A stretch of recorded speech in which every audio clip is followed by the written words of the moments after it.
श्री सीताराम 14 तारीख को इस बार जितिया व्रत है। तो जितिया व्रत कैसे करें, क्यों किया जाता है जितिया व्रत? दरअसल में जितिया व्रत जिसे जीवित पुत्रिका व्रत भी कहते हैं, यह संतान की लंबी आयु के लिए माँ करती हैं और यह व्रत 3 दिन तक चलता है। इस साल 14 सितंबर को यह व्रत रखा जाएगा। इस व्रत को लेकर के कई नियम होते हैं, जिन नियमों का पालन जो है वो तमाम माँ को करना चाहिए। जितिया व्रत के विषय में यह कहा जाता है कि इस व्रत के करने से संतान की आयु जो है वह लंबी होती है और इसके साथ साथ सुख समृद्धि और सुरक्षा के ख्याल से भी यह व्रत माँ अपने पुत्रों के लिए करती है।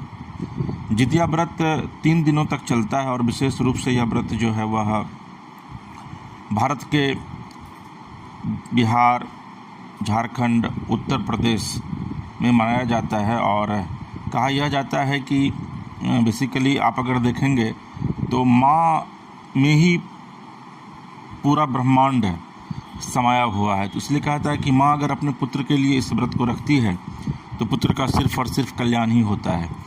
तो देखिए, व्रत का पहला दिन जो है वो नहाय खाए के रूप में किया जाता है। इस दिन महिलाएं सूर्योदय से पहले स्नान करती हैं, सात्विक भोजन का सेवन करती हैं।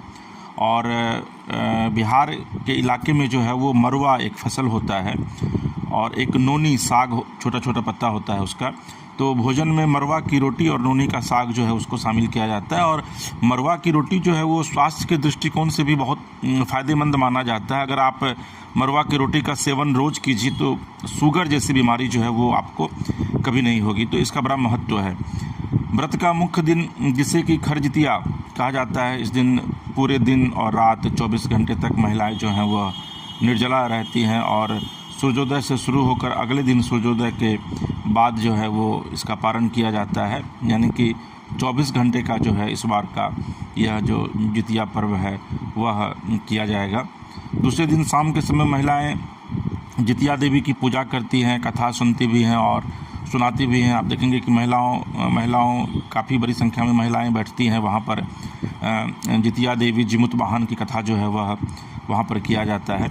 व्रत के दौरान कुश के बने जिमुत वाहन की पूजा भी की जाती है। कुछ महिलाएं जिमुत वाहन को अर्पित करने के लिए नदी या तालाब में जाकर वहाँ तर्पण भी करती हैं। व्रत का पारण जो है वह तीसरे दिन किया जाता है। पारण के समय में ये प्रथा चली आ रही है कि मछली और मरवा की रोटी जो है वह खाना चाहिए।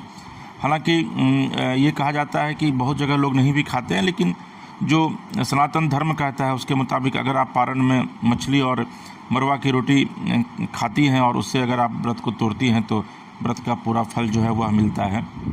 व्रत जब पूरा हो जाए 3 दिनों के बाद, जब आप भोजन कर लीजिए, उसके बाद जो भी गरीब लोग हैं, जो ज़रूरतमंद हैं, जिनको की आवश्यकता है, जिनके पास भोजन वस्त्र का अभाव है, उनको अगर आप दान और करती हैं तो उसका जो है वह काफ़ी महत्व है। तो भोजन और वस्त्र का जो है वह दान जो है वह कीजिए। और व्रत के दूसरे दिन से जो महिलाएं हैं वो इसमें पानी का एक बूंद, मतलब बहुत ही अद्भुत और बहुत ही महत्वपूर्ण है ये व्रत की 24 घंटे तक निर्जला, यानी कि पानी का एक बूंद भी आपको नहीं लेना है।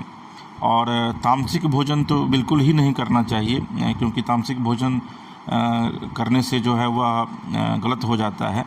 नकारात्मक यानी निगेटिव एनर्जी को अपने से दूर रखिए। और जब अगर आप भगवान का सुमिरन करती रहेंगी तो फिर निगेटिव एनर्जी जो है वो आपके आसपास नहीं आएगा। और भगवान का नाम लेने से एक ऑरा जो है वो आपके इर्द गिर्द बनता है, जो पॉजिटिव जो होता है वो एनर्जी वो। और भगवान के विषय में कहा जाता है कि भगवान स्वयं अपने आप में एक एनर्जी हैं, जिनकी हम लोग पूजा करते हैं, जिनकी हम लोग सेवा करते हैं।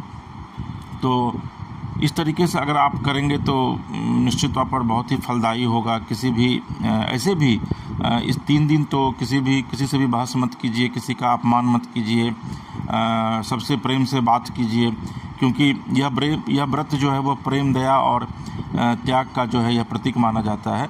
तो 14 तारीख को मूल रूप से यह व्रत जो है वो बिहार, झारखंड या फिर आप कह सकते हैं कि भारत के जिस किसी भी इलाके में या दुनिया के जिस किसी भी इलाके में महिलाएं रहती हैं और वो ये जितिया व्रत करती हैं, तो 14 तारीख को इस बार ये व्रत जो है वह रखा जाएगा। तो 14 तारीख को 24 घंटे का यह निर्जला व्रत होगा। जिसके करने से जो धर्म कहता है आपके पुत्र की आयु जो है वह दीर्घायु होगी, लंबी होगी, और आपके पुत्र के ऊपर अगर किसी भी तरीके की का कोई भी समस्या आने वाली है आपके पुत्र के ऊपर, तो जिमुत वाहन भगवान जो हैं वो उसको हर लेते हैं। और ये कहता है कि ये माँ के त्याग और समर्पण का एक बड़ा प्रतीक है ये पर्व। तो जितनी भी महिलाएं, जितनी भी माँ बहनें इस व्रत को कर रही हैं, वो इस विधि से अगर करेंगी तो निश्चित तौर पर कल्याण होगा। और अंत में सिर्फ इतना कहना चाहूँगा कि व्रत में राम का नाम खूब लीजिए, ठीक है ना। अगर आप राम राम हमेशा कहती रहेंगी तो जो कष्ट होता है ना, वो आपका तो कष्ट दूर होगा ही, आपके बेटे का दूर होगा ही, आपके परिवार में भी सुख समृद्धि और शांति जो है वह आएगी।